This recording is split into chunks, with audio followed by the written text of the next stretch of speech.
Today, we're going to answer calisthenics' most frequently asked question. And the first one is, which skill should I learn first? So first of all, you guys should forget about skills until you have mastered the basics. Let me explain. When you're starting calisthenics, your priority is to do the fundamentals correctly so that learning skills becomes easier. However, here's what happened when I started calisthenics. I actually unlocked 3 skills before I even mastered the basics. The first thing I tried to learn was the handstand. At that time, I could barely do any pull-ups and my push-ups were pretty bad. I also learned the L-sit and the elbow lever. Now, the elbow lever is very useless, guys. Just avoid it at all costs. I would count the handstand and the L-sit as basics only if your priority is learning skills, getting strong and building muscles, of course. However, if your priority is to just build strength and muscles with calisthenics and skills are useless to you, then forget it. But here's a rule of thumb I want you guys to remember. Avoid the advanced skills when starting out. I'm talking about the planche, the front lever, the handstand push-ups. You're still new to calisthenics. If you want to consider skills,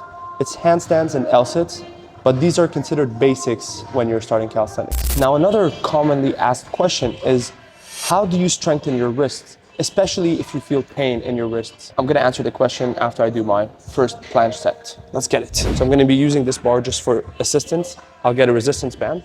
This is pretty light.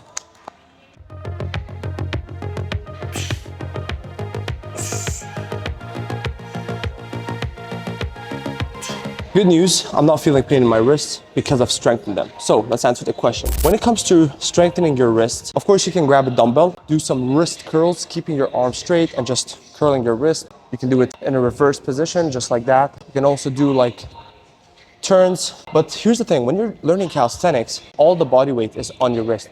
So of course, naturally, they're gonna hurt, especially if you haven't done calisthenics for a long time. Your wrist joint hasn't strengthened to its maximum yet. My advice is to get a wrist wrap. The wristband will hold your wrist firmly to avoid going too much to the point where it starts hurting. The other thing I'll suggest is stretching your wrist. This is very important. You need to stretch your wrist, okay? Before starting training and even after training. Actually, the best way to strengthen them, because you're teaching your wrist to go in that extra range of motion. You can go on the ground, like what I'm doing now, and you just lean forward, keep leaning. It's gonna hurt, and just hold it here. You can also add like pulses.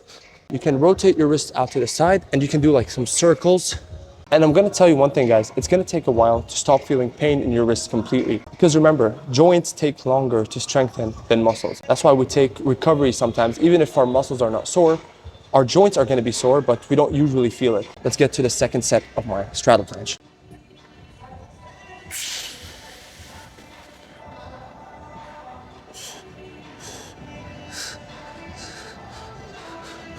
So guys, just to be clear, I'm not doing maximum holds. Okay, I still have like 3 or 5 seconds left in the tank. Small and short holds to get your body used to that position.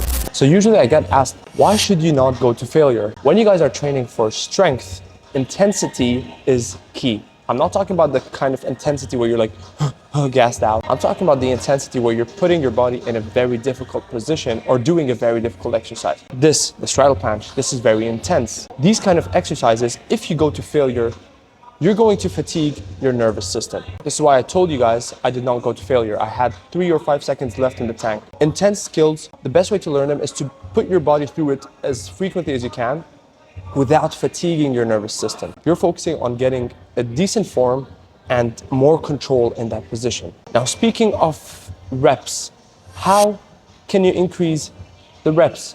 For your push-ups or pull-ups, it doesn't matter, any exercise. I'm gonna go for one last set probably on the straddle planche and I'll answer the question.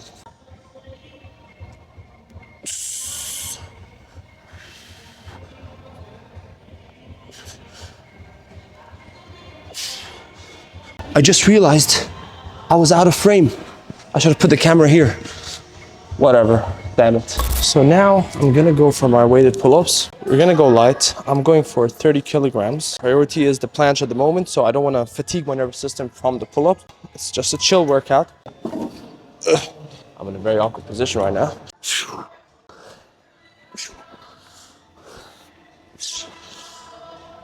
Let's go.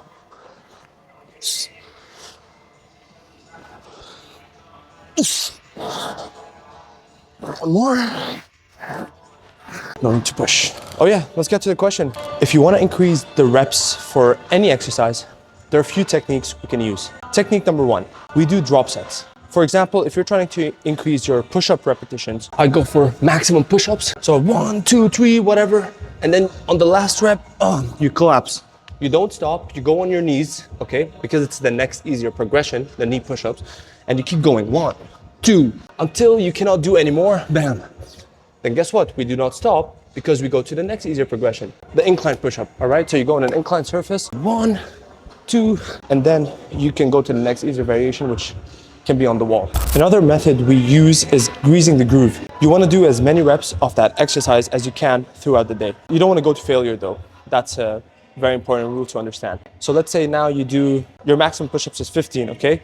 You do 10 push-ups now, and then maybe after a few minutes or an hour, you do another 10 push-ups. Maybe in the evening, another 10. You do as many sets as you can throughout the day in order to increase the volume of that exercise. So the third way to increase repetitions, this is how I went from 5 pull-ups to 10 pull-ups easily. And that was basically adding weights. Adding weights puts more resistance on that basic exercise that you're learning. And when you remove the weight, you're gonna feel so much lighter. So going for more reps is naturally gonna get easier.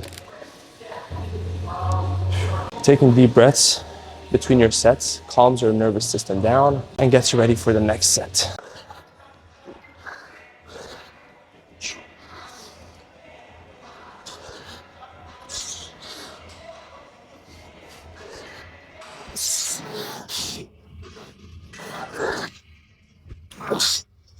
Oh, God damn it. I'm just getting gassed out from speaking. I'm not used to vlogging my workouts. Now look, if you guys really are serious about calisthenics, okay, not for people who are just hovering around YouTube watching videos. I'm talking to people who are genuinely serious about getting better, learning the most advanced skills, building insane strength, and transforming your physique. I highly recommend you get the program, okay, the Bodyweight Beast program. It gives you the best structure, and it's a 30-day workout plan. You get a practical workbook, which is gonna come with the program, and it has a built-in system to track your progress to basically ensure and guarantee that you get the results you want. The link is down below, and if it doesn't get you results in 30 days, I'm gonna give you back your money, guaranteed. Go look at all the results people got from using my program. I promise you, you're probably gonna get the same if you actually get the program, stick to it, and do your best, put 100% effort to actually get better. If you guys enjoyed this video and want more videos like this, subscribe. Also guys, if you have any questions regarding calisthenics, write it down in the comments. I'll be answering them. Do not worry, okay?